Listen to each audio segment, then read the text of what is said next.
শিক্ষার্থীবৃন্দরা আজকে ধ্যানযুক্ত শুধু ধ্যানযুক্ত কম্পারেটিভ সেন্টেন্সকে কীভাবে পজিটিভ করা যায় সেটা নিয়ে আলোচনা করব। তো আমরা জানি প্রতিটা কম্পারেটিভ সেন্টেন্সেই ধ্যান থাকে। একটা ধ্যান দ্বারা হয়, একটা ধ্যান এনি আদার, ধ্যান অল আদার এবং ধ্যান মোস্ট আদার, ধ্যান ফিউ আদার।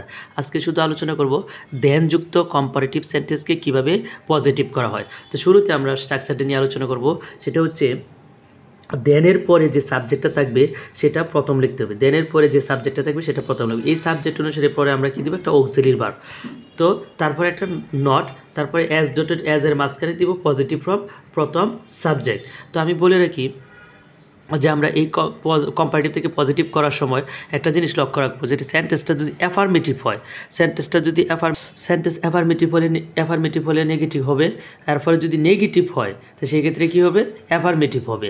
তাই আমি বললাম প্রথমে আমাদের লক্ষ্য রাখতে হবে শুধু ধ্যানযুক্ত কম্পারেটিভ সেন্টেন্সকে পজিটিভ করার সময় সেন্টেন্সটি অ্যাফার্মেটিভ হলে কী করতে হবে, নেগেটিভ করতে হবে, আর নেগেটিভ হলে সেটি অ্যাফার্মেটিভ করতে হবে।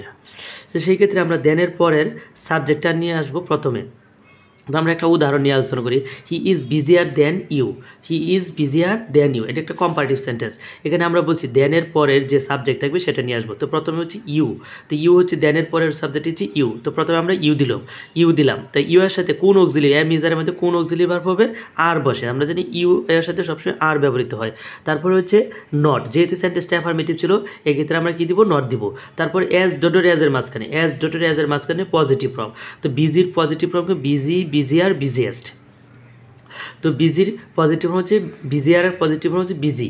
তো অ্যাজ ডটেড অ্যাজ এর মাঝখানে বিজি, তারপর হচ্ছে প্রথম হি ইজ, তাহলে হচ্ছে প্রথম অংশ যেটা হি ইজ দিলেও হবে, না দিলেও হবে। তো আরেকটি সেন্টেন্স হচ্ছে Kamal is happier than Aminul. Kamal is, এই সেন্টেন্সটাও কি মানে অ্যাফার্মেটিভ সেন্টেন্স। অ্যাফার্মেটিভ সেন্টেন্স হলে আমরা বলেছি নেগেটিভ হবে। তো আমরা দেনের পরে যে সাবজেক্ট আছে সেটা আনবো। তো আমিনুল, তো প্রথমে আমরা লিখবো আমিনুল। তারপরে আমিনুলের সাথে কোন ভার্ব হয়, ইজি বসবে, কারণ থার্ড পারসন সিঙ্গুলার নাম্বারের সাথে সবসময় কী ভার্ব ব্যবহৃত হয়, ইজ ব্যবহৃত হয়। আমরা বলছি নেগেটিভ, অ্যাফার্মেটিভ হলে সবসময় এটার সাথে নেগেটিভ হবে, সুতরাং এটার সাথে কি একটা দিব, নট দিব।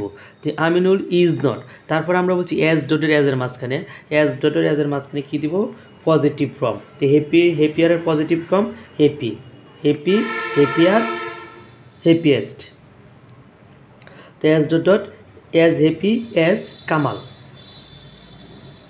তো আমরা বললাম কি যে দেনের পরের সাবজেক্ট যেটা থাকবে সেটা, দেনের পরের সাবজেক্টে আমিনুলের সাথে অক্সিলিয়ারি ভার্ব কী বসে, ইজ বসে। তারপর যেহেতু অ্যাফার্মেটিভ ছিল সেটা ক্ষেত্রে নট ব্যবহার করলাম, কারণ নেগেটিভ সেন্টেন্স হবে। তো অ্যাজ ডটেড অ্যাজ এর মাঝখানে হ্যাপিয়ারের পজিটিভ ফর্ম হ্যাপি।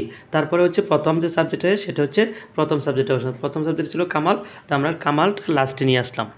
তো প্রিয় শিক্ষার্থীরা, তোমরা যদি ভালো করে বুঝে থাকো তাহলে আরেকটি উদাহরণ আমরা দেখে দিলাম, he is not taller than you. এটা যদি তোমরা পূর্বে এগুলো যদি বুঝে থাকো তাহলে এই ক্ষেত্রে তোমরা নিজে এই সেন্টেন্সটা করে দিবা।